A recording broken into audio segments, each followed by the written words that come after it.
Hey guys, welcome back to my channel. This is Halimah TheBird, and if you're visiting my channel for the very first time, here I do everything: movie reviews, movie conversations, and TV shows.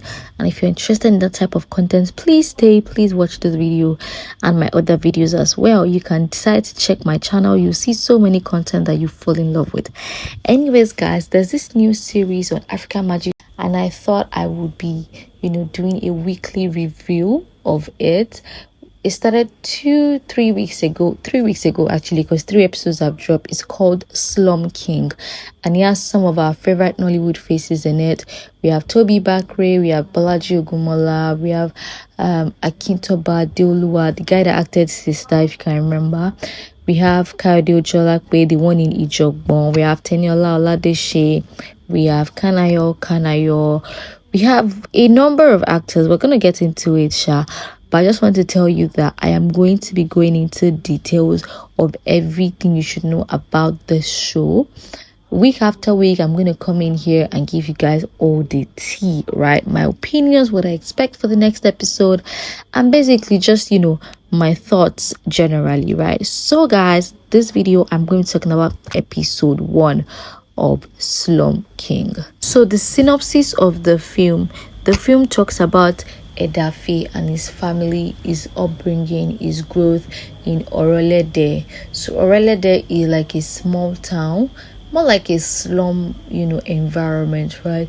They have the Alaiberu guys who are like the thugs in the area, right? And then after all the tragic things that Edafe goes through, he gets to start living with his grandmother, and that becomes his new reality.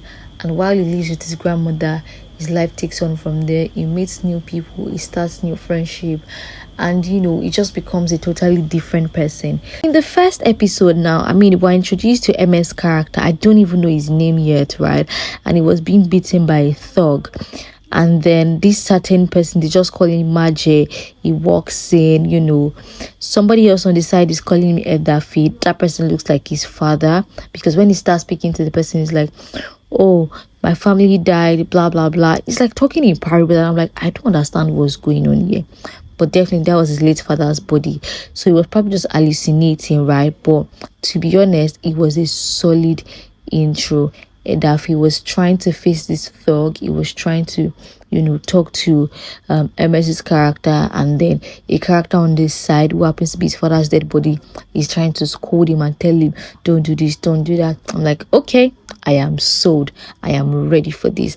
And then they take us back to 2008, where we meet the young Edafe, who was played by Akintoba Adeoluwa. So Edafe and his girlfriend, I guess, Kate, they were playing, and talking and stuff. And then they're talking about how she's going to UK to go and study. And apparently it is even his birthday. So they share like this very cheesy kiss. And then, he goes in to meet his family. While we're talking about his birthday, trying to wish him happy birthday and all of that, something crazy just happened and they get attacked. Guys, this scene was brutal. Like, these people just come in dressed in all black, masked face, like they just start shooting around. And before Edafe came in, his mother had told him that he should make sure that he locked the door. So I'm like, I don't understand what's going on here. How did we go from all lovey-dovey, all sweet and stuff, all happy birthday song, to people just shooting sporadically and killing everybody? So literally, these people came and they killed every single person in Edafe's family. Apart from Edafe, they killed his mom, his dad, and his sister. Everybody gone. But before his father died, it did not go down without a fight. He tried to fight those people, but more. Hey, they shot this man like God knows how many times, like 10 times. I say, even if he was an he would have still died, because there was no way he could have survived that, guys. It was brutal. But there's something I really don't understand, and maybe when I get into the movie, more, I would understand. I'm like, why exactly did they come and kill them? They didn't take anything from them. They didn't, it wasn't like it was a robbery, or at least what it looks like to me, it wasn't a robbery. So I don't understand why they were really targeted, right? And why did they save Edafe'S life? Why did they spare him? Anyways, 3 months later, Edafe now lives with his grandmother. They call her Auntie No. She has a pharmacy, not a pharmacy, like an hospital kind of, but like a clinic. Yes, that's the word. All these clinics that they are not hospitals, they are not pharmacy, they are kind of in between. They have this and they have that. Yes. So yeah, she becomes his sole guardian like that. Sha. We're now introduced to another character. He's an evangelist. He's just preaching on the streets. It was played by Gregory Ojefua, right?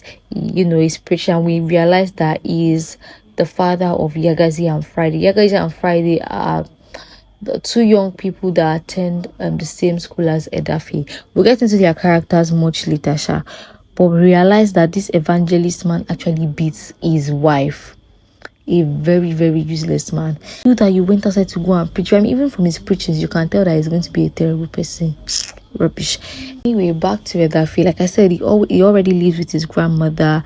Throughout this period, he doesn't speak. He's still in shock about what happened to his parents. I mean, I don't even blame him, because how do you watch your entire family get murdered right in front of you?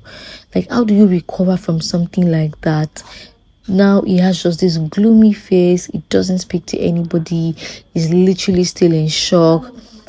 He's literally just mute all the time. And then we see him steal a little knife. And when I even saw him take the knife, I was like, this boy, I hope he's not like he's self-harming already or something. Because to be honest, that's mostly the route that, many people that have gone through terrible things like that, that's the route that they go through, but they just want to end their own life as well.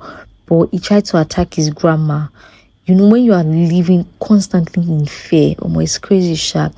Anyways, we see that he begins to have nightmares. He hears voices. He sees ghosts of his father, his sibling. It's basically just hallucinating, and that's just like the effect of what he has been through, basically. And I think I really like that, because it portrays that he has really gone through a severe stage of grief. Even his facial expressions, the way he speaks when he eventually gets to, that this guy has been through crazy stuff. Anyways, we're introduced to the character of Yagazi and her brother Friday. The way we get to meet Yagazi's character is even funny, right? Because she was pickpocketing. I mean, compared to what Yagazi would now become, or what we'll get to see by the end of episode 1, right, is a totally different thing. So she was pickpocketing, and she pickpocketed from Edafe and wanted to pickpocket from the other boys that were, playing ball and fighting and all of that. When he saw her, when Edafe saw her, guys, he almost killed her.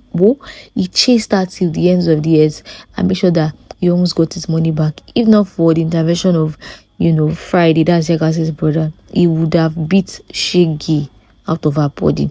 And this is now the same moment that the library comes in, because the place where he tries to attack Yagazi, or where he gets to beat Yagazi, that was the library spot, right? So these guys come in, and Yagazi and her brother, they flee. It remains for me the library guys safe kill Edafe. But thank God for someone that just recognizes as this is Omantino. So they call his grandmother Omantino. They call his grandmother Antino. So he is Omo. If you understand Yoruba, Omo means like grandchild. So yeah, he's the grandchild of our Antinos. The moment I see this Aliberu, guys, I'm like, wait, I hope these are not the people that came to kill Edafe'S family, because this stern look he had in his face, I'm like, yes, this boy is out for revenge. But I guess we'll find out, sha. Anyways, Edafe resumed school, and Yagazi and Friday tried to be friends with him, and they explained to him why they were actually pickpocketing the other day, because they needed money for their mom and all of that. I mean, he saw it as well when they brought their mom to the clinic, right? Anyways, we also get introduced to the principal and her kids, Dari and Banjo. So Dari and Banjo are brothers, obviously. These boys try to bully Edafe because he hallucinates, and then he hears voices and he speaks to them as well.